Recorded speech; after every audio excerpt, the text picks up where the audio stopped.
पाकिस्तान से ऐसे ऐसे रिएक्शन आ रहे हैं कि आपके पेट में हंस हंस के दर्द हो जाएगा। पाकिस्तानी फैंस कल पूरी तैयारी के साथ मैच देख रहे थे, जीत के बाद केक काटकर सेलिब्रेट करने की तैयारी थी, लेकिन हुआ उल्टा। पाकिस्तान मैच हार गया। अब देखिए घर में लोग भाई बहन लड़ रहे हैं भाई, एक दूसरे के मुंह पे केक मल दे रहे हैं गुस्से में। घर घर में कलेश हो रखा है भाई।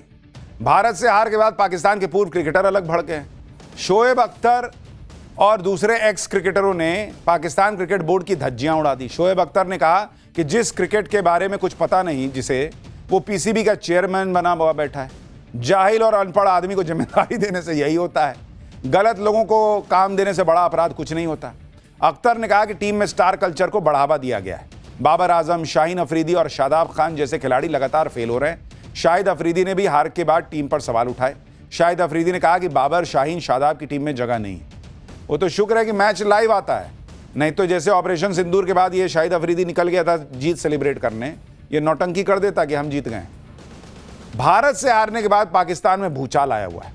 पूर्व क्रिकेट खिलाड़ी अब सीधे पीसीबी को टारगेट कर रहे हैं, मोहसिन नकवी पर आरोप लगा रहे हैं। मजे की बात यह है कि मोहसिन नकवी भी मैच देखने कोलंबो गया था, लेकिन बीच मैच में ही स्टेडियम से भाग गया। सुनिए किस तरह से मोहसिन नकवी और पाकिस्तानी टीम पर लोग नाराज हैं कि भागा क्यों। भाई पाकिस्तान में पाकिस्तान के क्रिकेटर्स, उनके पीसीबी के चेयरमैन, सबकी थू-थू हो रही और लोग सूर्य कुमार यादव की तारीफ करते नहीं थक रहे, जिस तरह से भारतीय टीम ने खेला है। लोग तो ये भी कह रहे हैं कि सूर्य कुमार यादव ने वो रिंकू सिंह को बॉलिंग ही इसलिए दी थी कि पाकिस्तान को उसकी औकात याद दिलाई जाए कि तुमको क्या बुमराह और हार्दिक पांड्या से हराना जी, तुमको तो हम रिंकू सिंह से ही खत्म करवा देंगे। भारत से मैच हारकर पाकिस्तान की टीम फिलहाल भंवर में फंस गई है। पाकिस्तान के सुपर 8 में जाने पर भी खतरा मंडरा रहा है। ग्रुप ए में भारत, पाकिस्तान, अमेरिका, नीदरलैंड और नामीबिया है। भारत तीनों मैच जीतकर 6 पॉइंट के साथ टॉप पर है। दूसरे नंबर पर अमेरिका आ गया है 4 पॉइंट के साथ। पाकिस्तान के भी 4 पॉइंट हैं, लेकिन वो तीसरे नंबर पर है और पाकिस्तान का नेट रन रेट अमेरिका से भी नीचे चला गया है। पाकिस्तान को सुपर 8 में जाने के लिए अब नामीबिया से हर हाल में जीतना होगा। अगर पाकिस्तान नामीबिया से नहीं जीत पाया तो अमेरिका सुपर 8 में चला जाएगा। यानी नामीबिया के साथ होने वाला मैच पाकिस्तान के लिए करो या मरो जैसा होगा। अगर पाकिस्तान हार जाता है तो उसका वर्ल्ड कप का सफर खत्म हो जाएगा। अगर पाकिस्तान जीता तो फिर सुपर 8 में जाएगा। अगर पाकिस्तान किसी तरह घिसट घिसट के वर्ल्ड कप में आगे बढ़ भी गया तो फिर आगे जाके भारत से फिर मार खा सकता है, क्योंकि भारत और पाकिस्तान का फिर मुकाबला होने की संभावना बन सकती है। जो समीकरण बन रहे हैं उसके बाद इसी वर्ल्ड कप में भारत और पाकिस्तान के बीच एक और मैच हो सकता है। भारत ने लीग स्टेज के बाद सुपर 8 में अपनी जगह बना ली है। अगर पाकिस्तान नामीबिया को हरा देता है तो सुपर 8 में पहुंचेगा। भारत और पाकिस्तान सुपर 8 में अलग अलग ग्रुप में रहेंगे।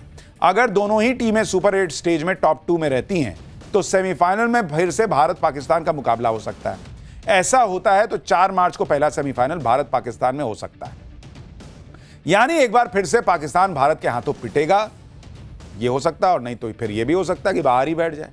तो पाकिस्तान के फैन तैयार रहें भाई, फिर से टीवी भी तोड़ना पड़ सकता है तो पुराना वाला ही जोड़ लो, उसी को नौटंकी करके तोड़ देना। आप ये भी देखिए कि भारत के साथ हर मैच को पाकिस्तान में लोग जंग की तरह लेते हैं, तो दूसरी तरफ इंडियन टीम बिल्कुल प्रोफेशनल अंदाज में खेल रही है। कल के ही मैच में कैप्टन सूर्य कुमार यादव ने टीम से जो कहा वो बड़ा वायरल हो रहा है। सूर्य कुमार यादव ने जो कहा वो भारत के प्रोफेशनलिज्म को दिखाता है। सूर्य कुमार यादव ने अपनी टीम से कहा कि हमें किसी से कुछ बोलना नहीं है, मतलब स्लेजिंग वगैरह में नहीं पड़ना है, हमें अच्छी क्रिकेट खेलनी है और अपनी अच्छी स्किल से ये मैच जीतना है।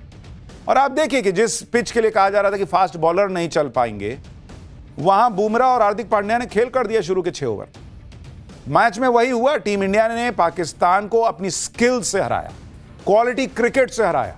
जिस पिच पे लोगों से रन नहीं बन रहे थे, ईशान किशन ने धुआं कर दिया मार मार के, और पाकिस्तान इसी वजह से हारा। मैंने आपसे कहा ना कि सूर्य कुमार यादव ने रिंकू सिंह, तिलक वर्मा से बॉलिंग करवा के पाकिस्तान को मौका दिया कि कुछ रन बनाओ, कुछ तो इज्जत बचा लो। सुनिए पाकिस्तान में लोग इस पे भी रो रहे हैं। तो पाकिस्तान की जो वैल्यू है उस हिसाब से वो चल रहा है 2 कौड़ी। फिलहाल हम आगे बढ़ते हैं, अगला चैप्टर। सन की तानाशाह किम जोंग उन 13 साल की बेटी के हाथ में परमाणु हथियारों का रिमोट कंट्रोल दे रहा है क्या नॉर्थ कोरिया में किम की 13 साल की बेटी बनने जा रही है तानाशाह? दुनिया में क्या गजब कोहराम मच जाएगा, अब इसका जाने। उत्तर कोरिया के तानाशाह किम जोंग उन की इमेज जितनी खतरनाक है उससे कहीं ज्यादा खतरनाक साबित होने वाला है किम जोंग उन का एक नया फैसला जो आ रहा है, जो दुनिया पर कहर बनकर टूट सकता है। अभी तक कहा जा रहा था कि उत्तर कोरिया की दूसरी सबसे ताकतवर नेता किम जोंग उन की बहन सत्ता की बागडोर संभालेगी, लेकिन किम जोंग उन के बारे में अब दावा किया जा रहा है कि किम जोंग उन अपनी बेटी के हाथ में सत्ता सौंपने वाला है। और बेटी भी कितने साल की? मात्र 13 साल की, जिसके हाथ में देश में न्यूक्लियर कमांड की कमान होने जा रही। किम की बेटी अगले साल तक उत्तर कोरिया में किम की उत्तराधिकारी घोषित हो सकती है। सोचिए, जिस देश के पास घातक मिसाइलें हों, न्यूक्लियर बॉम्ब हो, वहां 13-14 साल की लड़की के हाथ में उसका रिमोट होगा तो दुनिया में क्या ही होगा। उत्तर कोरिया में होने वाले खतरनाक सत्ता परिवर्तन से दुनिया पर क्या असर होगा, आज आप सुनेंगे तो हैरान रह जाएंगे। लेकिन पहले एक झलक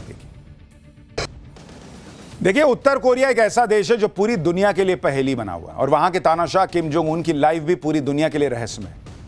किम जोंग उन जितना दुनिया को बताना चाहता है, पूरी दुनिया को सिर्फ उतना ही पता चलता है। लेकिन अब साउथ कोरिया की इंटेलिजेंस एजेंसी NIS ने अपनी रिपोर्ट में दावा किया है, और वो दावा बहुत चौंकाने वाला है। साउथ कोरिया की खुफिया एजेंसी का दावा है कि किम जोंग उन की बेटी किम जू ए को देश का अगला नेता घोषित करने की तैयारी चल रही है। किम जू ए की उम्र अभी लगभग 13 साल है। दावा है कि वो किम जोंग उन की इकलौती बेटी है। किम जू ए को घुड़सवारी, स्कीइंग और तैराकी पसंद है। वो प्योंगयांग में अपने घर पर ही रहकर पढ़ाई करती है।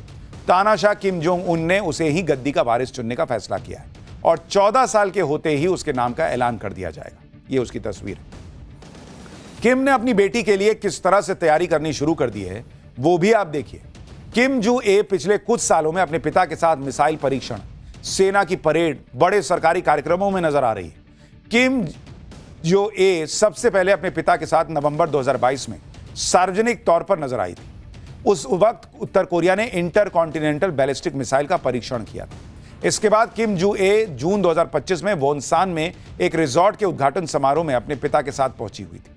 दिसंबर 2025 में एक होटल के निरीक्षण के दौरान किम जो ए अपने पिता के साथ पहुंची थी। पिछले महीने 27 जनवरी को किम जो ए अपने पिता के साथ एक मिसाइल परीक्षण में पहुंची थी। पिछले साल सितंबर में किम जोंग उन जब चीन के दौरे पर पहुंचा था, तब भी उनकी बेटी लगातार साथ में थी। वो कई मीटिंग्स में शामिल हुई। तभी से कहा जाने लगा था कि किम जोंग उन अपनी बेटी को लेकर कुछ बड़ा प्लान कर रहा है, और अब कहा जा रहा है कि 13 साल की ये लड़की संभव है कि दुनिया की अगली बड़ी तानाशाह बने। इस उम्र में सोचिए, जब बच्चे सोचते हैं कि बनना क्या है, वो तानाशाह बनने जा रही है। हो सकता है ऐसा, और उसके हाथ में न्यूक्लियर कमांड का रिमोट होगा।